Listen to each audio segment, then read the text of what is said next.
Hello बच्चों, आप सभी का स्वागत है हमारा प्यारा चैनल करखी एजुकेशनल हब में। जैसे कि आप सभी को इससे पहले एक वीडियो से इंट्रोड्यूस कराया गया था कि हम क्लास 9th और 10th की मैथ और साइंस पढ़ेंगे और 11th और 12th की केमिस्ट्री पढ़ेंगे। तो आज हमारा मैथ का पहला चैप्टर जिसका नाम है वास्तविक संख्या, आज उसके बारे में इंट्रोडक्शन लेंगे। देखते हैं वास्तविक संख्या क्या होता है। तो लिखते हैं क्लास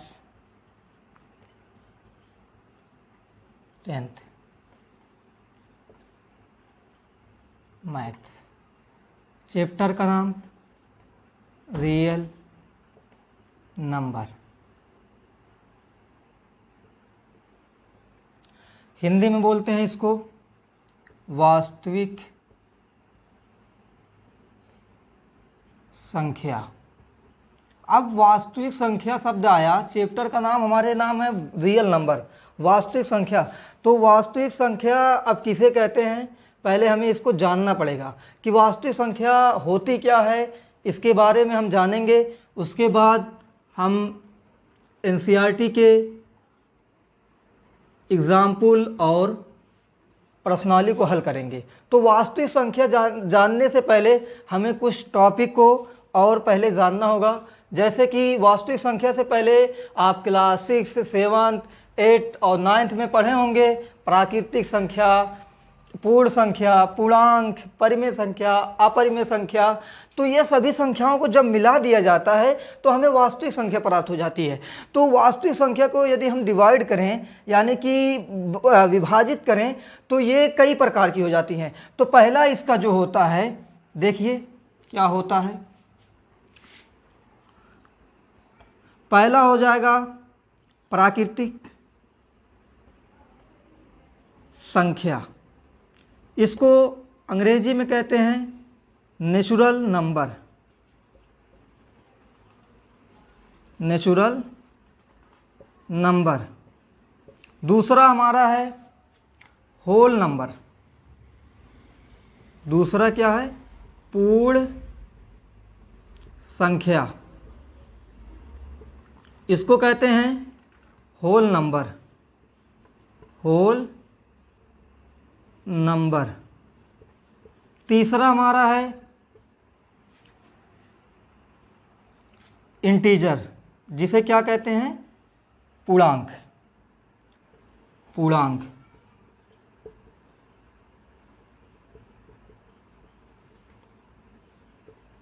इंटीजर्स, पूर्णांक। और चौथा हमारा है परिमेय संख्या। परिमेय संख्या, इसको कहते हैं रेशनल नंबर। Rational number. पांचवा हमारा है अपरिमेय संख्या। अपरिमेय। पांचवा हमारा है अपरिमेय संख्या। संख्या जिसको कहते हैं इर्रेशनल नंबर।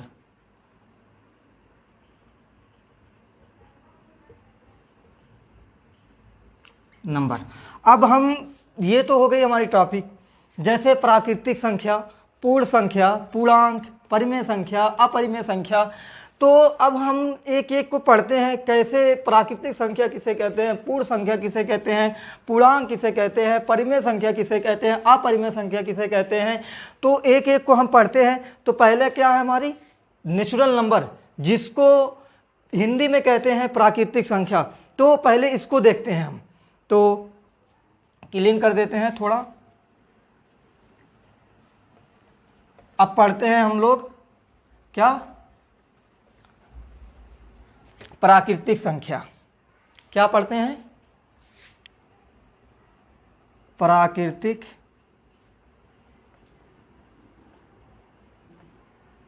संख्या।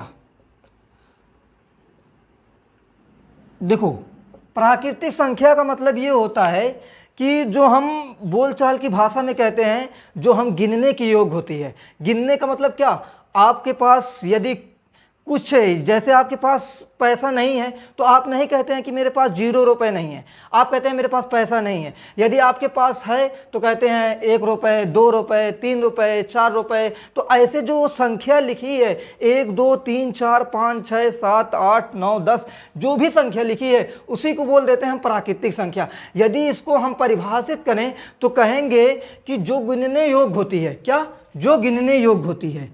इसको थोड़े शब्दों में, जो गिनने योग्य होती है,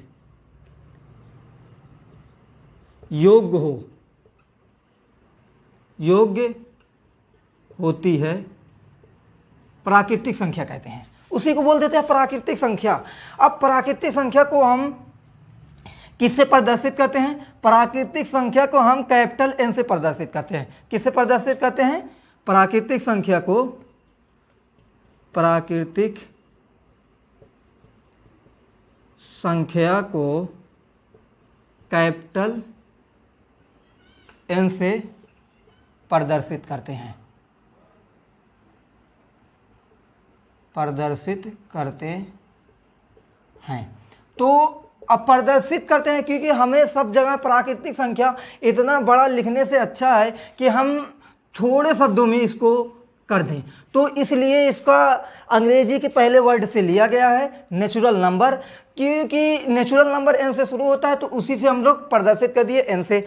अब n को किससे करेंगे? अब कहेगा, देखिए n इज इक्वल क्या होगा? 1 2 3 4 5 6 7, ऐसे कहाँ तक जाएगा बाबू? इनफाइनाइट, जिसे बोलते हैं अनंत तक। अब इस पे बाबू नोट पॉइंट ये होगा, बच्चे लोग इस पे नोट पॉइंट ये होगा कि पूछेगा, क्वेश्चन बनता है, यूपी बोर्ड में पूछा गया क्वेश्चन है। क्वेश्चन क्या बनेगा? लिख लो नोट पॉइंट, नोट क्या बनेगा? सबसे छोटी प्राकृतिक संख्या, सबसे छोटी प्राकृतिक संख्या। तो आपका उत्तर क्या होगा? आप ही दिमाग लगाइए कि प्राकृतिक संख्या कहाँ से शुरू होती है? 1 2 3 4 5 6 7 8 9 10, जितना भी आए अब इनफाइनाइट तक होती है। तो आप इसमें सबसे छोटा कौन सा देख रहे हैं अंक? तो आप कहेंगे कि सर 0 देख रहे हैं, 1 देख रहे हैं। तो 1 क्या हो जाएगा कि सबसे छोटी प्राकृतिक संख्या क्या आ जाएगी? 1 आ जाएगी। क्या आ गई? 1 सबसे छोटी क्या है? प्राकृतिक संख्या है। अब पूछेगा दूसरा, इसमें नोट पॉइंट क्या है? दूसरा नोट पॉइंट ये है, कहेगा कि सबसे बड़ी प्राकृतिक संख्या क्या है? सबसे बड़ी प्राकृतिक संख्या क्या है? सबसे बड़ी प्राकृतिक संख्या।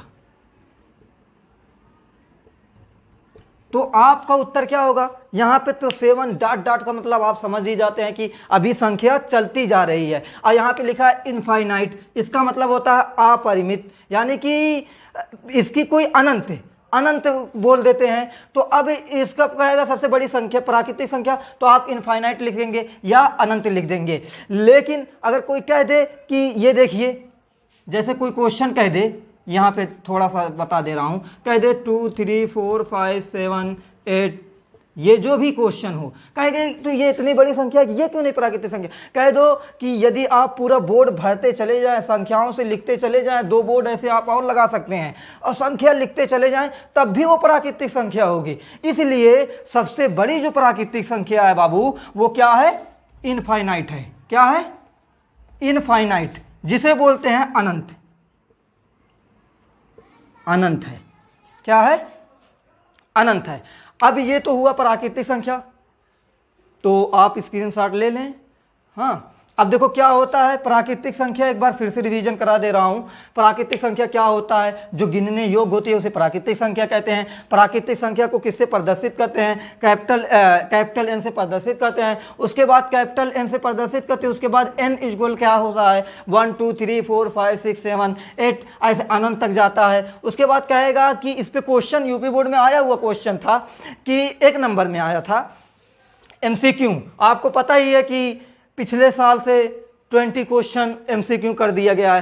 तो छोटे छोटे कॉन्सेप्टों को हमको पढ़ना होगा, क्योंकि एमसीक्यू ही सबसे मोस्ट इंपॉर्टेंट क्वेश्चन माना जाता है। यदि आप लिखित करते हैं तो उसमें कुछ थोड़ा सा दिक्कत हो जाती है तो एग्जामिनर जो होता है वो नंबर दे देता है, लेकिन यदि आपका एमसीक्यू गलत है तो वो गलत ही माना जाता है। इसलिए एमसीक्यू पे मजबूत पकड़ बनाई जाए। तो इसमें ये क्वेश्चन आता है कि यूपी बोर्ड में आया हुआ क्वेश्चन है कि सबसे छोटी प्राकृतिक संख्या क्या है। तो आप इसका उत्तर देंगे कि सबसे छोटी जो प्राकृतिक संख्या है वो 1 है। उसके बाद पूछेगा कि सबसे बड़ी प्राकृतिक संख्या क्या है, तो आप कहेंगे सबसे बड़ी प्राकृतिक संख्या जो है वो अनंत है। आपको उम्मीद होगा कि प्राकृतिक संख्या समझ में आ गई होगी। अब दूसरी जो दूसरा हमारा है उसको बोलते हैं पूर्ण संख्या। अब उसके बारे में थोड़ा सा हम लोग पढ़ते हैं। देखिए,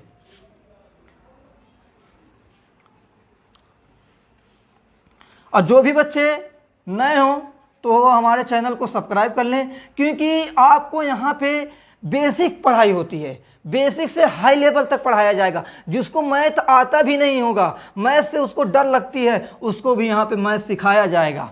ये हमारे चैनल की गारंटी है। देखिए, अब दूसरा क्या होता है, पूर्ण संख्या। क्या होता है पूर्ण संख्या? पूर्ण संख्या। अब पूर्ण संख्या किसे कहते हैं, ये दिमाग में चल रहा होगा कि सर तो प्राकृतिक संख्या तो हम जान लिए, अब पूर्ण संख्या किसे कहते हैं और इसका मतलब क्या होता है। इसे पहले तो ये याद होना चाहिए, इसे W से प्रदर्शित करते हैं। इसे W से प्रदर्शित करते हैं। किससे प्रदर्शित करते हैं? W से प्रदर्शित करते हैं। अब W इक्वल क्या होगा, देखिए, अगर आपको पहले तो ये बता दे रहा हूं कि पूर्ण संख्या कहां से शुरू होगी, कहां तक जाएगी, ये पहले बता दे रहा हूं। तो आप यदि पूर्ण संख्या की परिभाषा देना हो तो आप कह देंगे कि प्राकृतिक संख्या में 0 जोड़ दिया जाता है तो हमें पूर्ण संख्या प्राप्त हो जाती है। यानी कि प्राकृतिक संख्या में 0 हम ऐड कर देते हैं तो हमें क्या मिल जाता है, पूर्ण संख्या मिल जाती है। तो प्राकृतिक W बराबर हमें क्या मिल जाएगा, W इक्वल लिख सकते हैं 0 + n, लिख सकते हैं। ये आपकी थोड़े शब्दों में परिभाषा हो गई। क्या लिख सकते हैं कि पूर्ण संख्या जो होती है 0, नेचुरल नंबर में 0 जोड़ देंगे, हमें जो मिलेगा वही क्या होता है, पूर्ण संख्या हो जाएगी। अब पहले आप पिछले अभी पढ़ाया हूं कि नेचुरल नंबर किसे कहते हैं, यानी प्राकृतिक संख्या किसे कहते हैं। मैंने कहा था कि 0 से शुरू होती है, 0 जोड़ दो उसी में, तो इसको क्या लिखेंगे, तो W इक्वल लिखेंगे 0 1 2 3 4 5 6 7 ऐसे जाते जाते कहाँ तक जाएगा बाबू, इनफाइनाइट तक, जिसे बोलते हैं अनंत तक बाबू। अब इसमें पूछेगा कि सबसे, इसका क्वेश्चन क्या पूछेगा, सेम क्वेश्चन, जो नोट पॉइंट उसमें लिखो तो इसमें भी लिखो, क्योंकि क्या पता कहाँ से एग्जामिनर क्वेश्चन उठा सकता है एमसीक्यू में। तो एमसीक्यू में ये क्वेश्चन आ सकता है, इंपॉर्टेंट है, लिख लो। ये तीसरा नोट है, 2 उधर हुआ था, 1 यहाँ पे। तीसरा नोट ये है बाबू, पूछेगा सबसे छोटी पूर्ण संख्या क्या है। क्या पूछेगा, सबसे छोटी पूर्ण संख्या क्या है, पूछेगा सबसे छोटी पूर्ण संख्या बताइए। तो आप देखकर ही सवाल का, देखिए, आप क्वेश्चन हल करने से पहले, क्वेश्चन को हल करने से पहले आप क्वेश्चन को ध्यान से पढ़ें। कह रहा सबसे छोटी पूर्ण संख्या, आप पूर्ण संख्या की परिभाषा पढ़े हैं, सर क्या होती है, 0 से शुरू होती है, कहाँ तक जाती है, अनंत तक जाती है। अब आप पढ़े हैं कि अब इसमें सबसे छोटा कौन दिख रहा है, 1। नहीं, 1 से छोटा भी 0 है, तो इसलिए सबसे छोटी जो पूर्ण संख्या होगी वो क्या हो जाएगी, आपकी 0 हो जाएगी। क्या हो जाएगी, 0 हो जाएगी। अब दूसरा चौथा ये नोट पॉइंट लिखिए, सबसे बड़ी पूर्ण संख्या। क्या, सबसे बड़ी पूर्ण संख्या। सो सबसे बड़ी पूर्ण संख्या क्या है, प्राकृतिक संख्या की जो सबसे बड़ी थी वही रख दिया जाए। क्या है, इनफाइनाइट, जिसे बोलते हैं अनंत। ये हो गया, आया समझ में, ये हो गया। अब पहली टॉपिक हम पढ़े प्राकृतिक संख्या क्या कहते हैं, प्राकृतिक संख्या किसे कहते हैं। दूसरी टॉपिक पढ़े पूर्ण संख्या किसे कहते हैं। अब पूर्ण संख्या को एक बार फिर से रिवीजन कर दे रहा हूं कि पूर्ण संख्या किसे कहते हैं, इसे W से प्रदर्शित करते हैं। पूर्ण संख्या को कोई यदि पूछे कि परिभाषित कीजिए तो कह देना कि प्राकृतिक संख्या में 0 ऐड कर दिया जाए या जोड़ दिया जाए तो जो प्राप्त हो जाएगी हमें संख्या, उसी को बोल देते हैं पूर्ण संख्या। अब पूर्ण संख्या को किससे डिनोट करते हैं, यहाँ पे पहले बता चुका हूँ, प्रदर्शित W से करते हैं। W इक्वल क्या लिख सकते हैं, 0 1 2 3 4 5 6 7 ऐसे इनफाइनाइट तक जाता है। अब नोट पॉइंट क्या हुआ कि सबसे छोटी पूर्ण संख्या क्या होती है, तो आप सबसे छोटी पूर्ण संख्या यहाँ पे 0 है। उसके बाद कहेगा सबसे बड़ी पूर्ण संख्या क्या होती है, तो आप क्या कहेंगे कि अनंत है। अब तीसरे टॉपिक पे हम चलते हैं। तीसरे टॉपिक का क्या नाम है, पढ़ाया था, तीसरी टॉपिक लिखवाया हूं, देखो क्या है, पूर्णांक। क्या है, पूर्णांक। पूर्णांक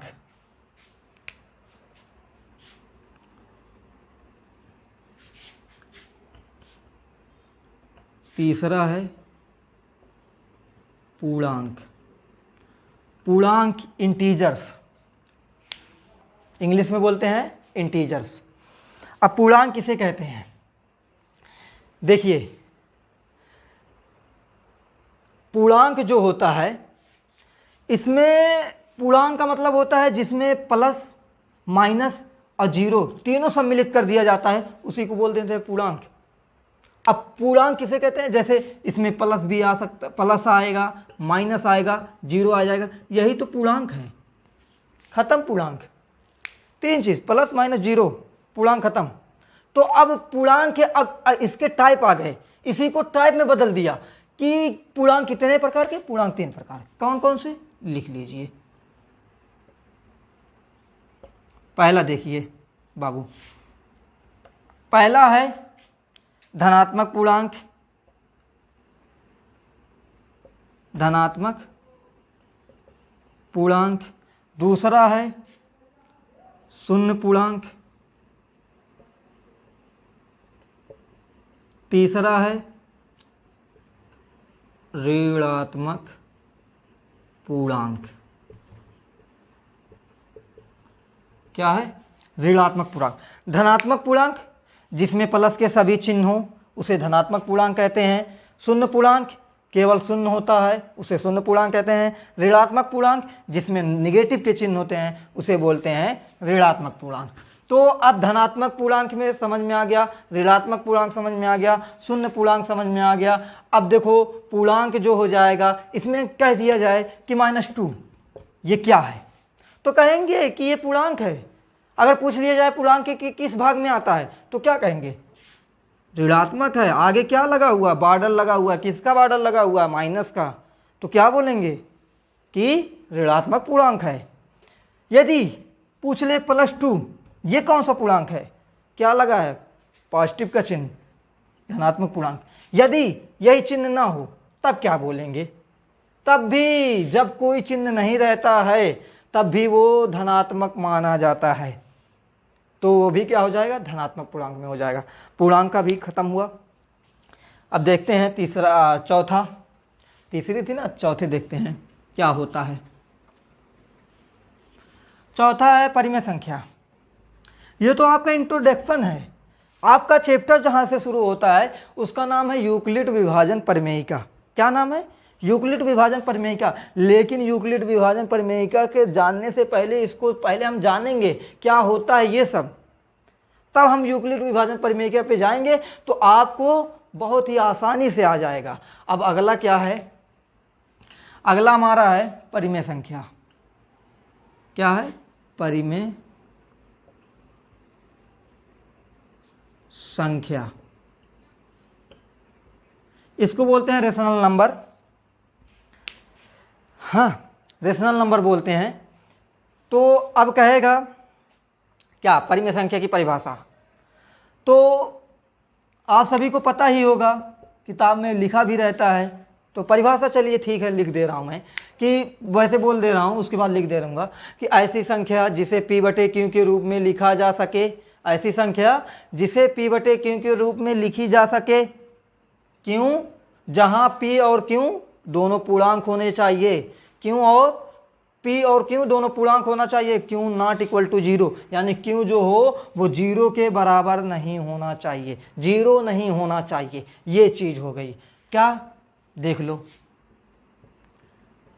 ऐसी संख्या जिसे p अपान q, यहाँ पे आप कोई भी नाम लिख सकते हैं, yes upon q, a upon b, h upon r, n upon s, या कोई भी नाम लिख सकते हैं आप। इसमें कुछ भी नाम लिख सकते हैं। ऐसी संख्या जिसे p अपान q के रूप में लिखा जा सके, रूप में लिखा जा सके, जहाँ p और q दोनों पूर्णांक। देखिए पीछे पढ़े पूर्णांक, वही चीज़ आ गई, पूर्णांक।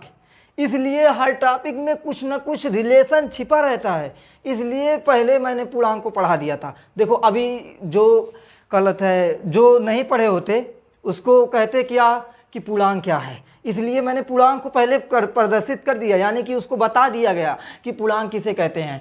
तो ऐसी संख्या जिसे p बटे q के रूप में लिखा जा सके, जहाँ p और q दोनों पूर्णांक हों, क्यों नॉट इज इक्वल टू 0। क्यों 0 के बराबर क्यों नहीं होना चाहिए?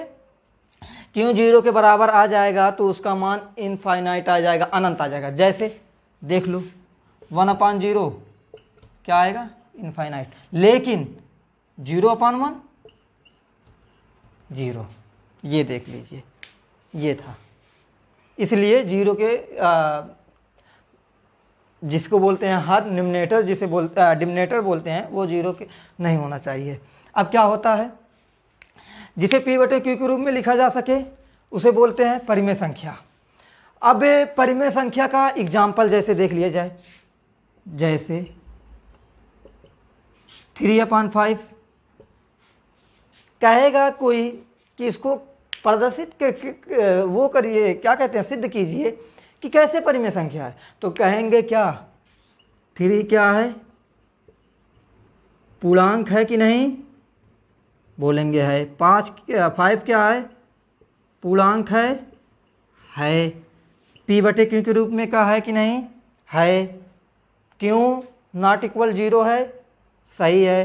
तो इसको बोल देंगे क्या है? परिमेय संख्या है। क्यों?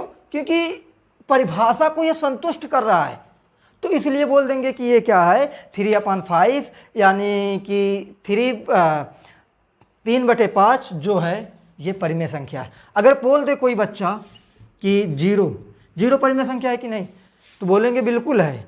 क्यों? देखो 0 अपान 1 लिख सकते हैं। 0 क्या है? पूर्णांक है। आप पहले पढ़ चुके हैं पूर्णांक, शून्य पूर्णांक पढ़े हैं ना, वही शून्य पूर्णांक है। 1 क्या है? ये भी पूर्णांक है, पूर्णांक है, दोनों पूर्णांक है। क्यों 0 के बराबर नहीं है ना, इसलिए ये भी क्या है? परिमेय संख्या है। अगर कह दे अगर कह दे कि -7/2 ये परिमेय संख्या है कि नहीं, तो अब -7 क्या है? ये भी पूर्णांक है और ये 2 भी पूर्णांक है। इसलिए हम कह सकते हैं कि ये एग्जाम्पल 3 आप सॉल्व कर लिए, इससे बहुत हो गया। अब चलते हैं अगली टॉपिक हम लोग, उसका नाम है अपरिमेय संख्या। आप सभी को उम्मीद है कि परिमेय संख्या समझ में आ गई होगी। अब चलते हैं अगली टॉपिक पे, जिसका नाम है क्या,